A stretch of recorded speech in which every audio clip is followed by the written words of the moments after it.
Welcome back to the channel. I know it's been a while, but we now need to talk. Arc Revo has concluded and there have been no announcements of any kind. As such, we've entered the game is dead and I'm deleting the game phase. This of course happens after every big tournament, the demand for announcements regardless of the situation, assuming that the next big announcement or game is right around the corner. But how did we get here? Well, let's take a look back and see, shall we? At the end of EVO 2019 in August, we got the reveal trailer we had all been waiting for, the reveal of 2.0. A reveal so great that instead of just a reveal, we got an announcement for a future reveal shortly down the road in September. A future reveal that will reveal 5 more characters after the initial 4 were revealed at EVO. Meaning we would get an update with a solid 9 fighters in November 2019, which for a tag fighter I would say, hey, that's pretty good. Coming off the release of 2.0 at the end of last year, the game looked to have found its footing in the FGC as a great tag fighter. 2.0 brought a bevy of new characters and a few new mechanics along with it. I, as well as many others, was excited to see the characters in action after the trailer's arc showed for the upcoming 9 characters for the game. Even players that had left the game that couldn't explain why they didn't like the game were finally on board, especially with the reveal of characters like Adachi and Hilda. On top of this, the reveal of not 1 but 2 of the remaining fates, one being Akatsuki from Blitzcamp and the tank as well, and the other being the walking cancer herself, Yumi from Senran Kagura. Everything was going great until a few months later, something happened. With the pandemic grinding things to a screeching halt, the question had to be asked, what will happen to majors? To the shock and horror of many, in-person majors would be cancelled. EVO was trying an attempt to salvage the year with a net play variant and a roster change, but due to later revelations that caused many games to be dropped from the roster, this event too, despite being online, would also be cancelled. To not many people's surprise, Arc Revo's World Tour would also be cancelled from being in person. However, unlike the former, Arc would still plan to see its World Tour through with a net play variant, breaking it up into regions for the best possible outcome. This was to a great success thanks to the communities in each region, the commentators, and of course the competitors themselves. But no announcements at the end of Japan's final stop, nor America's final stop, which brings us to November 2020. With no announcements, many have begun to leave the game, citing that the game is dead with no support from Arc. The important question everyone wants to know is, will there be more content for BlazBlue Cross Tag? As of right now, the answer does seem unclear.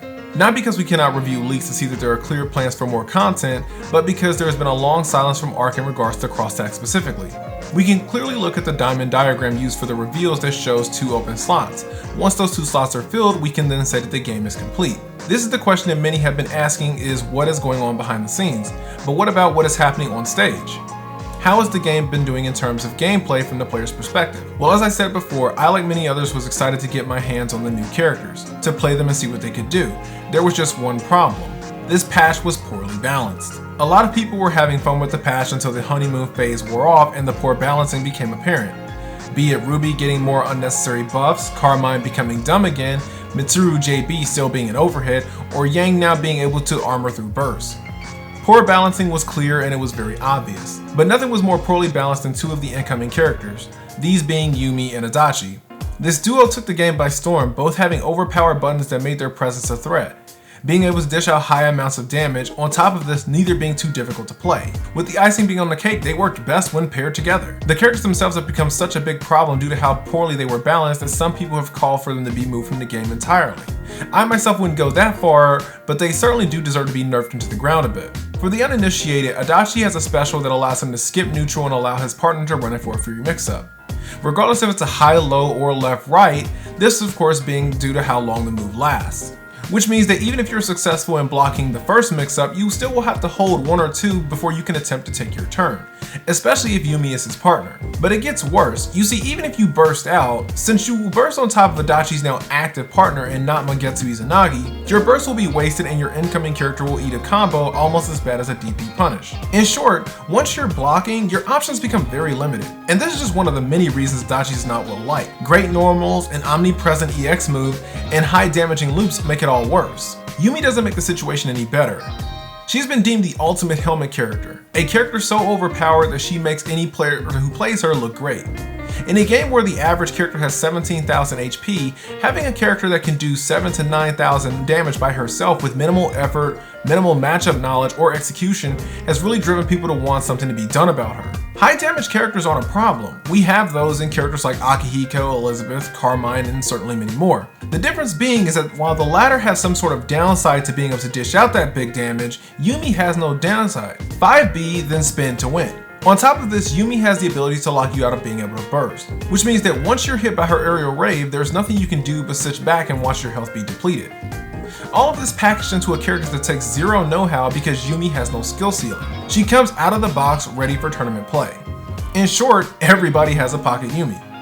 These two characters are so prominent in competitive play that we've seen them in not only the top 8s for the American Arc Revo, but also Japan Arc Revo, which is clearly saying that something needs to be done about them. These two characters have caused a lot of people to experience a burnout of sorts. With these two characters running around, the honeymoon phase being over, and the last update of any sort nearing 1 year in age, many people are starting to believe that the game is dead. Now, I'm not saying that this perception isn't warranted.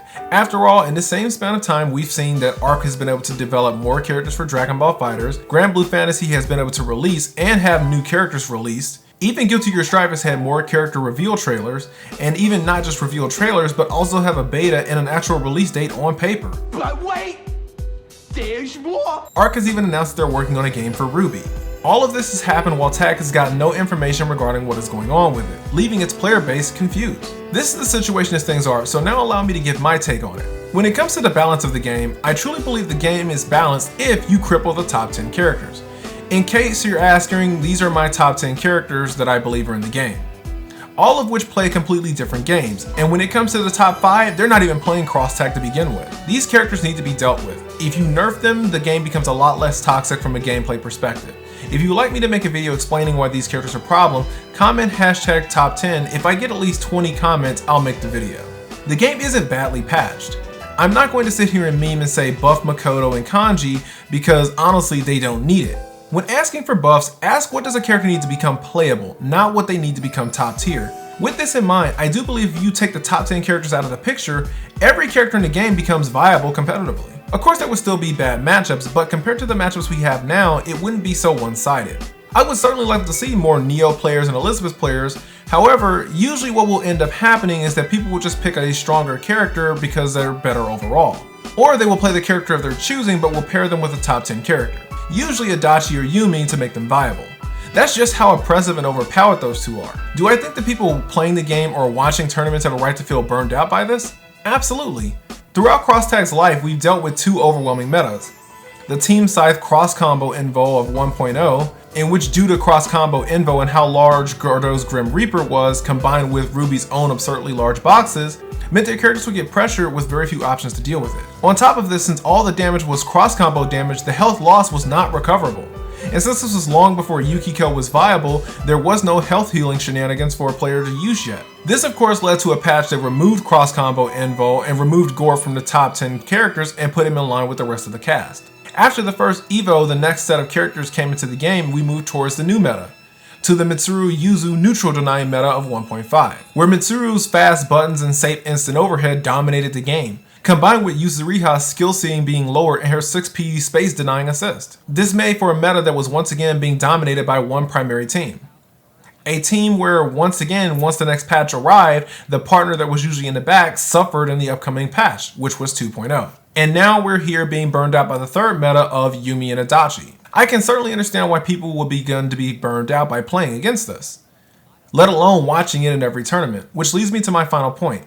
I can certainly understand the desire for a new patch and even more characters. However, going into every tournament that Arc is involved in, demanding an announcement and spreading misinformation is just childish. As I stated before, I am definitely on board for a new patch and all throughout the game's lifespan whenever it seemed we were approaching stagnation. The difference is that I would approach this with a more logical sense. Instead of assuming that every tournament would possibly have an announcement, I looked for patterns. There is zero reason for Arc to make a reveal in the middle of a world tour. It made much more sense to look at the end and hope for one.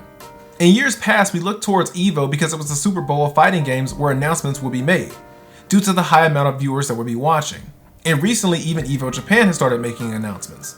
My point is, do not expect announcements to just randomly appear from every single stream, then complain when you don't get what you wanted. You do this to yourselves. To make matters worse, lately I've noticed many more people spreading misinformation and false announcements. If you're one of these people doing this, you are the worst kind of person. Not only because you're flat out lying, but because you're causing people to become jaded. We all want more information on what's going on, so I can certainly sympathize with the community not wanting to be kept in the dark. But please look at the state the world is in right now. COVID has thrown the entire world out of any type of recognizable balance. Very few jobs are allowing people to work in close quarter spaces. And guess what? Video game development is one of the few jobs where people have to work in fairly close vicinity to one another. I, like many others, really do enjoy cross-tag and would like to see the game continue, but do take a minute and step back and understand the position that people are in before throwing temper tantrums. Personally, if Arc simply released a tweet saying they're still planning to support the game, that would be enough for me, because I would understand that the situation that we're in right now. Getting things in our normal amount of time may not be possible right now. What is important is to show your continued support for these companies so they do not stop making their products, or worse, go out of business. In the end, you have two ways of looking at this in a positive way. Being empathetic and not wanting game developers to fall ill, or be logical and understand the situation the world is in right now, things may slow down. You can certainly choose to reject both, but this will just convey the message that you're a spoiled, entitled child. I wish I could end this on a more positive note, but as I stated, we live in uncertain times right now. We would just have to keep an eye out and see what happens in the next few months coming. Maybe Evo Japan will have some more information for us. We'll just have to wait and see.